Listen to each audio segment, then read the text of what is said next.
Actually হচ্ছে আমি ছোটোবেলা থেকে ক্যান্টনমেন্ট স্কুল অ্যান্ড কলেজে পড়তেছি, তো ছোটোবেলা থেকে ইচ্ছা ছিল যে একটা আর্মি অফিসার হবো। কিন্তু বর্তমানে তো এটা এখন একদম পসিবল না, যে পায়ের অবস্থায় মেডিকেলে এমনি আউট হয়ে যাবে। তো এদিক থেকে একটু খারাপ লাগে যে হচ্ছে একটা আমার বাবা মায়ের স্বপ্ন ছিল, আমারও স্বপ্ন ছিল। তো এটা যেহেতু ভেঙে গেছে, তো এদিক থেকে একটু কষ্ট লাগে যে হচ্ছে একটা স্বপ্ন ভেঙে গেছে। কিন্তু পরে হচ্ছে মাঝে মাঝে ভাবি যে সেনাবাহিনীতে আর্মিতে যদি জয়েন হই তাহলে হচ্ছে দেশের কাজ করতাম। অ্যান্ড আমি এই আন্দোলনে জয়েন করে যাই হয়েছে, পা হারাইছি, দেশের জন্যই কাজ করছি। তো এদিক থেকে অত কষ্ট হয় না, কারণ দেশের জন্যই হচ্ছে সে দেশের জন্য আন্দোলনের জন্য জয়েন করছিলাম, হচ্ছে দেশের জন্যই হচ্ছে পা হারাইছি। তো এই দিক থেকে কষ্ট হয় না। ঈদের ক্ষেত্রে হচ্ছে যেটা হচ্ছে আমি প্রতি বছর হচ্ছে ঈদে গ্রামে যাই, কাজিনদের সাথে থাকি। তো ওইখানে হচ্ছে অনেক ধরনের মানে মিট হয়, এবং একা থাকি না আর কি, আমি একা থাকতে তেমন পছন্দ করি না এমনি। তো এবারে এটা হয়তো হসপিটালে কাটাতে হবে, এবং একটু খারাপ লাগে যে হসপিটালে থাকতে হচ্ছে এবং গ্রামে যেতে পারতেছে না।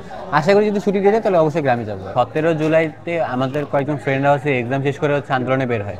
তো 17 জুলাই আমি বের হতে পারিনি, কিন্তু হচ্ছে 17 জুলাইয়ের পর রাতে আমার হচ্ছে একটু আফসোস হইতেছিল যে হচ্ছে আমি কেন গেলাম না, গিল্টি ফিল হচ্ছিলো। এই জন্য পরে আমরা কয়েকজন ফ্রেন্ডরা মিলে 18 জুলাই হচ্ছে ইসিবি চত্বরে যাই আন্দোলনে প্রথম। তো 18 জুলাই এবং 19 জুলাই ইসিবি চত্বরে ছিলাম। প্রথমে তো নেমেছিলাম কোটার জন্য, যে কোটা সরাইতে হবে, কারণ হচ্ছে যদি কোটা থাকতো তাহলে হচ্ছে আমাদের নিজেদের জন্য সমস্যা হইতো। পরবর্তীতে বিভিন্ন ধরনের চাকরি বাকরি এগুলো হচ্ছে মেধার ভিত্তিতে যদি না দেখা হতো তাহলে আমাদের জন্য অসুবিধা হতো। তো পরবর্তীতে যখন দেখলাম যে আমাদের ভাইদের মারা হচ্ছে, গুলি করা হচ্ছে, তখন মূলত এটা কোটা আন্দোলন ছিল না, তখন ছিল হচ্ছে আমাদের ভাইদের প্রতিশোধ নেওয়ার জন্য হচ্ছে আন্দোলন। এই পরে হচ্ছে যখন কারফিউ ছিল তখন হচ্ছে আম্মু বের হতে দেয়নি। আগস্টের 2, 3, 4 তারিখে আমি বরাবরের মতো হচ্ছে ইসিবি চত্বরে ছিলাম।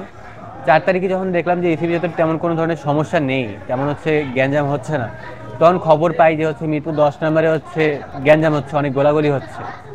তো তখন আমি আর আমার কয়েকজন ফ্রেন্ডরা মিলে মিরপুর 10 নম্বরের উদ্দেশ্যে বের হই ইসিবি চত্বর থেকে। তো আনুমানিক 12টা, 12:30, 1টার দিকে আমি হচ্ছে মিরপুর 13 নম্বর পার হই, এবং তখন হচ্ছে অনেকগুলো, তখন তো স্টুডেন্ট অনেক ছিল মিরপুর 10 নম্বরে, অনেক ইউনিভার্সিটি কলেজ স্কুলের অনেক স্টুডেন্ট ছিল, সাথে হচ্ছে ছাত্রলীগ নেতা আর হচ্ছে পুলিশরা ছিল। তো এক টাইমে ছাত্রলীগের কয়েকজন হচ্ছে পুলিশের উপর স্টুডেন্টের উপর হামলা করে। তো স্টুডেন্টরা তো সংখ্যা অনেক বেশি ছিল, ওরা ট্রিগার্ড হয়ে পাল্টা আক্রমণ করে। তো ওই পর্যায়ে যখন পুলিশের যে গাড়িগুলো ছিল ওগুলো ফুল স্পিডে বাচ্চার জন্য হচ্ছে রিভার্সে নেয়। আমি যখন পিছনে ছিলাম ধাক্কা পড়ে গেছি, এই পড়ে গিয়ে যখন উঠতে পারি না, তখন পুলিশের গাড়িটা আমার পায়ের উপর দিয়ে উঠাই দিচ্ছে।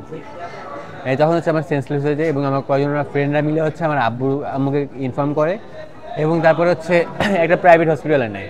পরবর্তী 3 দিন ওখানে থাকি, এবং 7 আগস্টে হচ্ছে এই হসপিটালে আসি, এবং 7 আগস্ট থেকে এই পর্যন্ত এখানেই আসছি।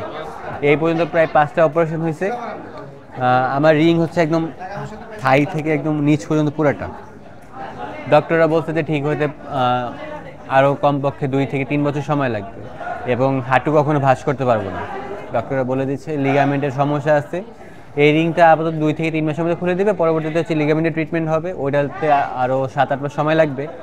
পরবর্তী নার্ভের সমস্যা আছে, নার্ভের ইঞ্জুরির জন্য আবার অপারেশন লাগবে হয়তো, এবং হাঁটু ভাঁজ যে হবে না এটার জন্য হয়তো অপারেশন লাগতে পারে।